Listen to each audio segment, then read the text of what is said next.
Hello, happy Wednesday, everyone. Today we are starting the most iconic scene from Romeo and Juliet. It's where Juliet is up in her balcony and Romeo is down on the ground professing his love for this girl that he met like 40 minutes ago. But this scene is absolutely iconic. I wish that we could act it out in the room. It would have been so fun. But your backup plan is just me reading it to you. I hope that you enjoy it, though. I hope that you have been at least semi enjoying the story. This story is awesome, and I love it. And I hope that as this goes on, and the more action that happens, you guys are going to be right along there with me. So in this scene, from Capulet's garden, Romeo overhears Juliet express her love for him. When he answers her, they acknowledge their love and their desire to be married. Okay, so they are like, in this scene, they're going to profess their love for each other and eventually come up with a plan to get married. Okay, so the scene now moves into Capulet's garden. Okay, um, there is a change in location. Like, so if we were actually, the reason why this is two separate scenes is because they would change the scenery, because they need a balcony for this scenario, right? Because Juliet is up on a balcony, and back then they would actually put her up on the balcony. Um, and so my first question for you is, who would you want to play? Would you want to be Romeo? Would you want to be Juliet? Or would you rather just be on the sidelines or watching? So go ahead and answer that. All right, let's start here. Scene 2, Romeo comes forward, and Romeo says, he jests at scars that never felt a wound. So saying, like, Mercutio is mean to him, like from that last scene yesterday. And Juliet enters. So Juliet enters, but cannot be seen by Romeo, okay? And he says, but soft, what light through yonder window breaks? It is the east, and Juliet is the sun. I'm sure you've heard that before. Arise, fair sun, and kill the envious moon, who is already sick and pale with grief, at thou, her maid, art far more fair than she. But not, or be not her maid, since she is envious. Her vestal livery is but sick and green, and none but fools do wear it. Cast it off. So this is just comparing Romeo, or comparing Juliet to the idea of the sun, right? And so when he's saying that when the sun goes up, like, Juliet is that bright light in his life. Okay? Let's keep going. But none of fools do wear it. Cast it off. It is my lady. Oh, it is my love. Oh, that she knew she were. She speaks, yet she says nothing. What of that? Her eye discourses. I will answer it. I'm too bold. 'Tis not to make me she speaks.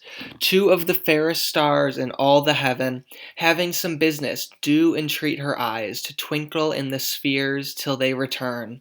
What if her eyes were there, they in her head? The brightness of her cheek would shame those stars as daylight doth a lamp. Her eye in heaven would through the airy region stream so bright that birds would sing and think it were not night. See how she leans her cheek upon her hand. Oh, that I were a glove upon that hand, that I might touch that cheek. So he's like looking up and he sees her, okay? And he sees her, but he doesn't come out because she's like, or he's like, maybe she'll say something about me, okay? But he's basically just comparing her to the stars, saying that she's an angel, right? All of these things. And she goes, ay me. And Romeo to himself says, she speaks. Oh, speak again, bright angel, for thou art as glorious to this night, being over my head as a winged messenger of heaven, unto the white upturned wondering eyes of mortals that fall back to gaze on him, when he bestrides the lazy puffing clouds and sails upon the bosom of the air. And she says to herself, "O Romeo, Romeo, wherefore art thou, Romeo?" It's a phenomenal line. "Deny thy father, and refuse thy name, or if thou wilt not but sworn my love, and I'll no longer be a Capulet." What did she just say in that scene? "O Romeo, Romeo, wherefore art thou, Romeo? Deny thy father, and refuse thy name, or if thou wilt not but sworn my love, and I'll no longer be a Capulet." Tell me, what is Juliet saying there? And Romeo says, "Shall I hear more, or shall I speak at this? 'Tis but thy name that is my enemy. Thou art thyself, though not a Montague. What's Montague? It is nor hand, nor foot, no arm, nor face, nor any other part belonging to a man. Oh, be some other name. What's in a name?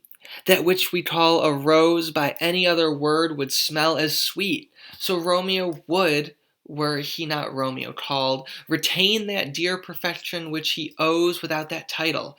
Romeo, doff thy name, and for thy name, which is no part of thee, take all myself." So she's like, he is perfect, and even if he's a Montague, he's still perfect. He would be perfect without any other name to his face, right? No matter what he is, she still loves him. And he says, "I take thee at thy word. Call me but love, and I'll be new baptized. Henceforth I never will be Romeo. What man art thou that, thus bestraining at night, so stumblest on my counsel?" So he said it out loud. And she's like, "Who is that?" And he's like, "By a name I know not how to tell thee who I am. My name, dear saint, is hateful to myself, because it is an enemy to thee. Had I it written, I would tear the word."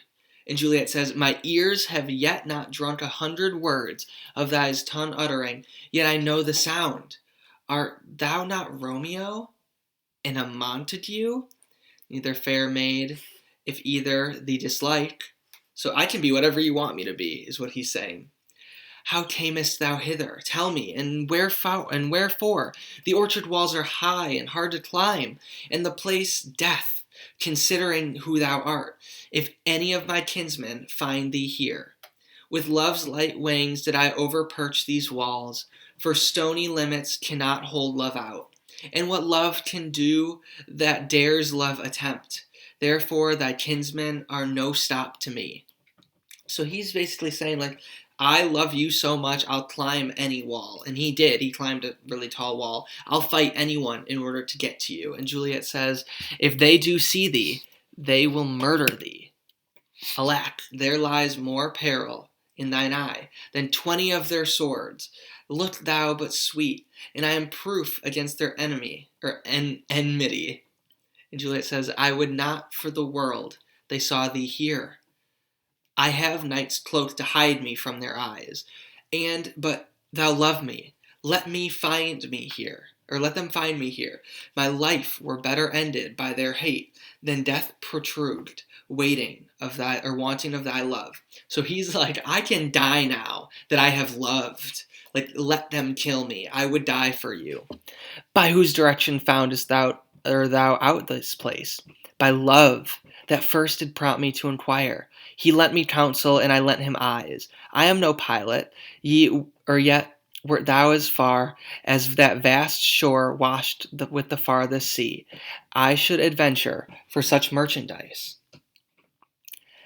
Thou know'st a mask of night is on my face, else would a maiden blush bepaint my cheek. For that which thou hast heard me speak to-night, fain would I dwell on form, fain deny what I have spoke. But farewell compliment.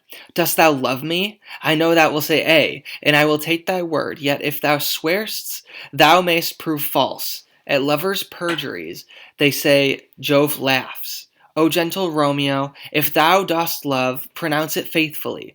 Or if thou thinkest I am quickly won, I'll frown and be perverse and say thee nay. So thou wilt woo, but else not for the world. In truth, fair Montague, I am too fond, and therefore thou mayst think that my haver light.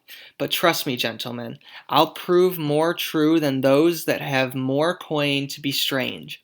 I should have been more strange, I must confess, but thou overheardst here I was ware, my true love passion. Therefore pardon me, and not impute this yielding to light love, which the dark night hath so discovered.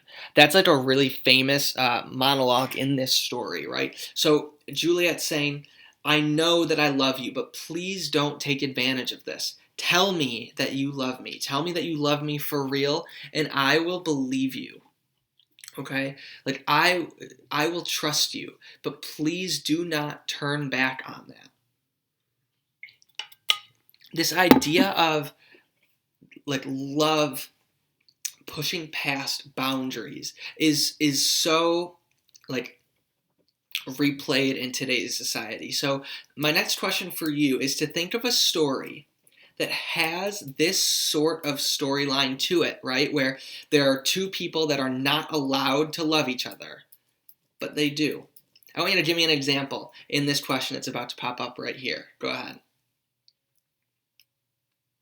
So Romeo says, Lady, by yonder blessed moon I vow, that tips with silver all these fruit treetops. Oh, swear not by the moon, the inconsistent or the inconstant moon that monthly changes in her circled orb, lest that thy love prove likewise variable. What shall I swear by? Do not swear at all. Or if thou wilt, swear by thy gracious self, which is the God of my idolatry, and I'll believe thee. If my heart's dear love, well, do not swear. Although I joy in thee, I have no joy in this contract tonight. It is too rash, too unadvised, too sudden, too like the lightning, which doth cease to be. Here one can say it lightens, sweet, good night. This bud of love by summer's ripened breath may prove a beauteous flower when next we meet. Good night, as sweet repose and rest come to thy heart as that within my breast. So she's saying, I need to think about this. We both should think about this. Take the night, okay? Take the night to think about this. I will find you tomorrow. We will see each other. We'll find a way to be back together. And Romeo says, Oh, wilt thou leave me so unsatisfied? What satisfaction can thou have tonight? The exchange of thy love's faithful vow for mine. So he's like, listen, woman, I don't want anything. I just want to know that you love me. And she says, I gave thee mine before thou did request it, and yet I would it were to give again. Wouldst thou withdraw it? For what purpose? Love? But to be frank and give it thee again, and yet I wish but for the thing I have. My bounty is as boundless as the sea, my love as deep. The more I give to thee, the more I have, for both are infinite. So she's saying, my love for you is infinite. And the nurse calls to her. I hear some noise within. Dear love, adieu. Anon, good nurse. Sweet Montague, be true. Stay but a little, I will come again. And she leaves. O blessed, blessed night, I am afeard. Being in night, all this is but a dream, too flattering sweet to be substantial. And then Juliet comes back, and she says, 3 words, dear Romeo, and good night indeed. If that thy bent of love be honorable, thy purpose marriage, send me word tomorrow, by one that I'll procure to come to thee, where and what time thou wilt perform the rite, and all my fortunes at thy foot I'll lay, and follow thee, my lord, throughout the world. Madame. So she just said, I'll marry you. Name the time and place, and I will marry you. What a world that is. They met like an hour ago. And the nurse says, Madam. And Juliet says, I come, anon. But if thou meanst not well, I do beseech thee, Madam. By and by I come, to cease thy strife and leave me to my grief. Tomorrow I will send. So thrive my soul 1,000 times. Good night.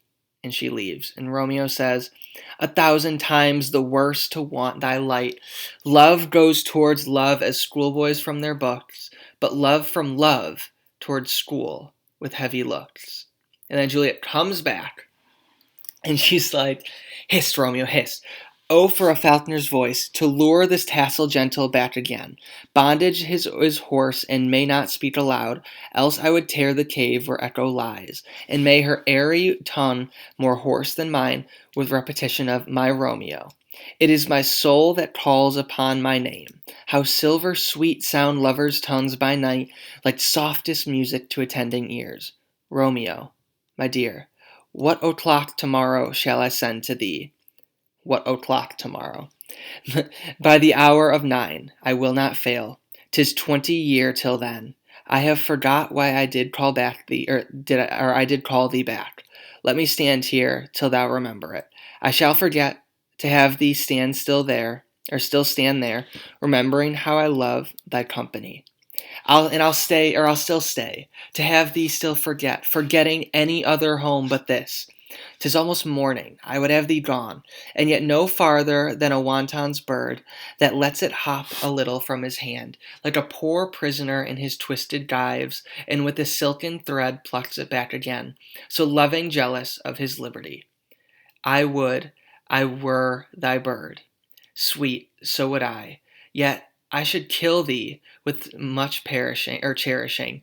Good night, good night. Parting is such a sweet sorrow that I shall say good night till it be morrow. Sweet or sleep dwell upon thine eyes, peace in thy breast. Would I were sleep and peace so sweet to rest. Hence will I go, or will I, to my ghostly friar's close cell, his help to crave, and my dear hap to tell. Boom. Done with scene 2. Okay? So the last thing that I'm going to leave you with is we've learned a lot about Romeo in this, or Juliet, sorry, in this past scene. We've talked a lot about Romeo so far. But I want to take this time to really focus on Juliet. So what I want you to do is I want you to name a character trait and tell me why you give Juliet that character trait, just based on the scene that we've read together today. Okay? Answer that question at the end of this. Otherwise, we will see you tomorrow, and we will see if they get married. Bye, everyone.